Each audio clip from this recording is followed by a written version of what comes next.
በመርፌ የሚሰጠው የወሊድ መከላከያ ዘዴ ዲፖ-ፕሮቬራ። ስለዚህ አንዳንድ ነገር ልበላችሁ። ይህ አይነቱ የመከላከያ ዘዴ ፕሮጀስትሮን የተባለውን ሆርሞን የያዘ ሲሆን በ3 ወር በክርን የሚወጋ ሲሆን ቀስ በቀስ ወደ ደም ስር በመግባት ጽንስን ይከላከላል ማለት ነው። ይህ እርግዝና የመከላከያ ረገድ በጣም ውጤታማ ከሚባሉት ዘዴዎች የሚመደብ ነው ማለት ነው ዲፖ-ፕሮቬራ። እንግዲህ ዲፖ-ፕሮቬራ የሚሰራው በተለያየ መንገዶች ይሰራል ማለት ነው። አንደኛ እንቁላል ማኩረትን በማዘ ሁለተኛ የማህፀን በር ሰርቪክስ ውስጥ የሚገኘውን ንፋጭ ወይንም ደግሞ ፈሳሹን በማወፈር ነባዘር ወይንም የወንድ የዘር ፍሬ ወደ ማህፀን ውስጥ እንዳይገባ በመከላከል ይሰራል ማለት። ሶስተኛ የማህፀን የውስጠኛውን ሽፋን ለውጥ በማምጣት ጽንሱን እንዳይመቸው በማድረግ ይከላከላል። በመርፌ የሚሰጠው የወሊድ መከላከያ ዘዴ ወይንም ዲፖ-ፕሮቬራ የሚባለው ማለት ነው የተለያየ ጠቀሜታዎች አሉት። ከነዚህም መካከል ልክ እንደ ወሊድ መከላከያ እንክብሎች ሁሌ መውሰድ አይጠበቅብሽም ማለት ነው፣ ማስታወስ አይጠበቅብሽም። ሁለተኛ ለሚያጠቡ እናቶች ተመራጭ ነው።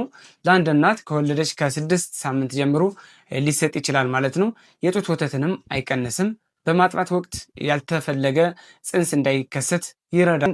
ወይንም ኤስትሮጅን ያለበትን የእርግዝና መከላከያ እንክብል መውሰድ ለማይችሉ እናቶች ደግሞ ተመራጭ ነው ማለት ነው፣ ምክንያቱም ፕሮጀስትሮን ስለሆነ። እነዚህ ጠቀሜታዎቹ ናቸው የዲፖ-ፕሮቬራ። ነገር ግን የጎንዮሽ ጉዳቶች ደግሞ አሉት ማለት ነው። ከጎንዮሽ ጉዳቶች መካከል የወር አበባን የማዛባትና መብዛት፣ ጠብታ ብቻ የማየት አይነት ነገሮች ይኖራል። ይህ ችግር በተለይም ደግሞ የመጀመሪያዎቹ 3 እና 6 ወራት የሚታይ ሲሆን እስከ 50% የሚደርሱ ሴቶች ደግሞ ይህን ዘዴ ለአንድ ዓመት ከተጠቀሙ የወር አበባ ዑደት ጭራሹንም ላያዩ ይችላሉ፣ ሊጠፋ ይችላል ማለት ነው። ነገር ግን የመከላከያውን ካቋረጡ የወር አበባ ዑደታቸው የመጨረሻውን ወርፌ ከተወጉ ከ6 ወራት ውስጥ ተመልሶ ሊመጣ ይችላል።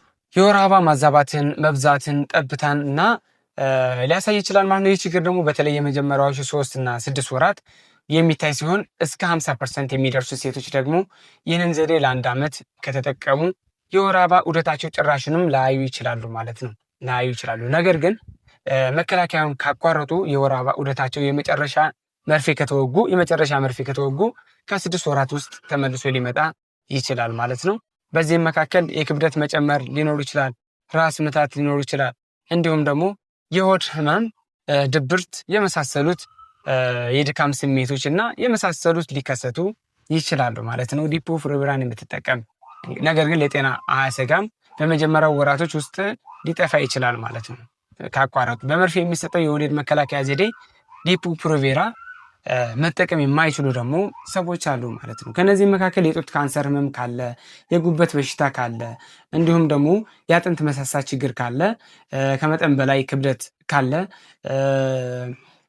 በዘር የሚተላለፍ የደም መርጋት ችግር ካለ፣ የስኳር ህመም ካለ፣ ከፍተኛ የደም ግፊት እና ከፍተኛ የስብ ክምችት ካለ፣ ከፍተኛ የሆነ ድብርት ካለ ለፕሮጀስትሮን አለርጂ ለሆኑ ሰዎች አይመከርም ማለት ነው። እንግዲህ በመርፌ የሚሰጠው የወሊድ መከላከያ ዘዴ እንግዲህ ዲፖ-ፕሮቬራ መውሰድ ካቆሙ በኋላ ወዲያውኑ እርግዝና ላይፈጠር ይችላል።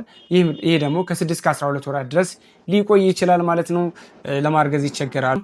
ቪዲዮ ከተመቻችሁ ላይክ፣ ሼር እና ሰብስክራይብ በማድረግ ቤተሰብ ይሁኑ እላችኋለሁ። አመሰግናለሁ።